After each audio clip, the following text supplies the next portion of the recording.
you're a very popular cosplayer. So I'm just like who doesn't know Riki? But just in case for future fans, yes. Who are you and who do you play in this film? So my name is Riki LeCotey, but I go by the cosplay name Riddle, and in the Sailor Moon fan film, I play Sailor Mercury, or Amy is her non-sailor name. What attracted you to this film?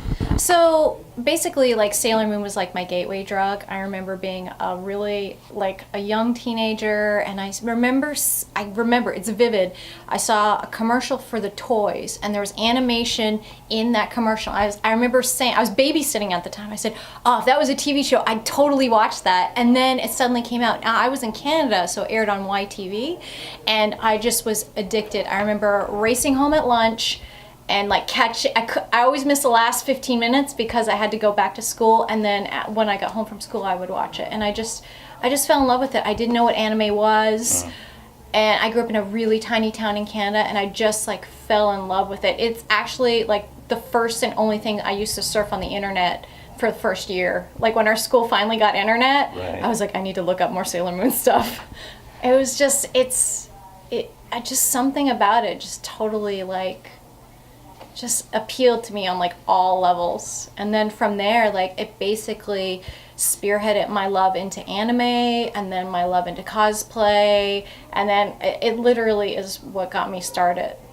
I did read a little bit of it back in middle school in the Mix Zine magazines. You remember those? Yeah, I do. It was like a collection of different... I couldn't afford them because I didn't have like an allowance or anything. Right. So I didn't really get to read the comics, but I would go on the internet and I'd be like, oh my gosh, Uranus and Neptune are actually lovers. Because they changed that when it came to the... But, so when they asked me to be a part of this, I had already made the costume, and I knew Katie was a huge Sailor Moon fan, and she gave it the okay, and I had seen some of Fred's work, and I knew he was gonna, like, treat it super well and, like, make it, like, as real and legitimate as possible. So I was like, well, if 12-year-old Riki was ever gonna be in a Sailor Moon fan film, this would be the one to be in.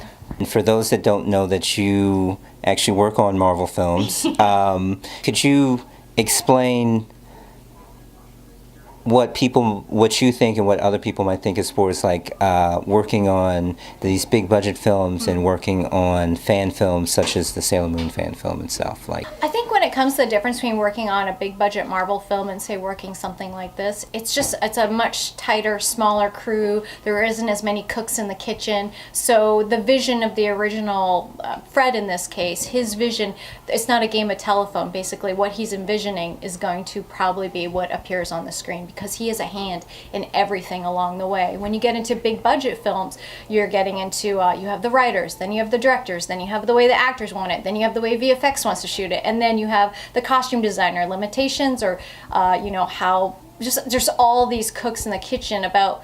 And what's really great is you have a lot of people who are at the top of their game, and you have a ton of ideas, but sometimes the original idea gets diluted. what would you say that what you learned from working on a fan film?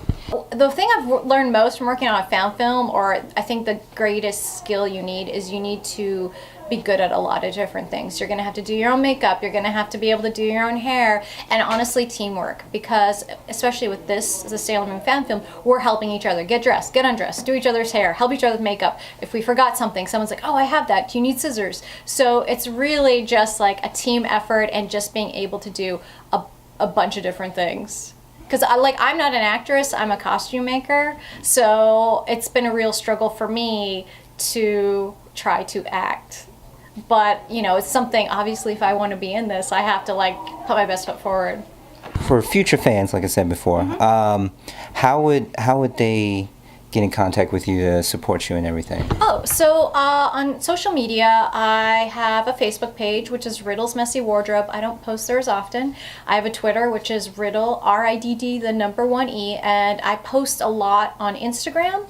And again, that's Instagram and Riddle, RIDD1E. You'll see cosplay photos, and I also do wildlife rehabilitation, so you'll see pictures of squirrels as well. You, I think it's new too for your Patreon. Yeah, I recently started a Patreon, but the whole concept is it's totally free.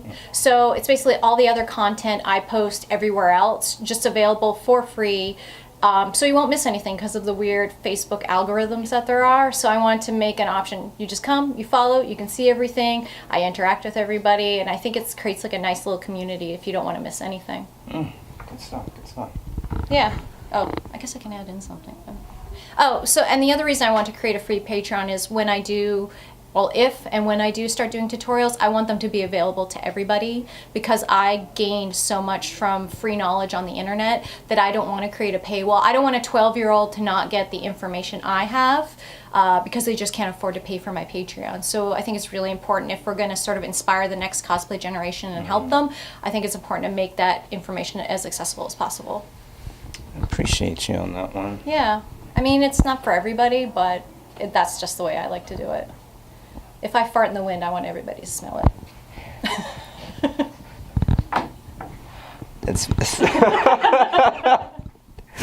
Hey fanboys, hey fangirls. If you enjoyed the video and you want to see more, click that subscribe button and don't forget to ring the bell. Follow us on social media. You can reach me at Carnell Holley on Twitter, at MadDragon2000 on Instagram, and we're on iTunes. Check out our podcast called Writer's Roulette. Give it a listen, leave a review. But until then, you know where to find us.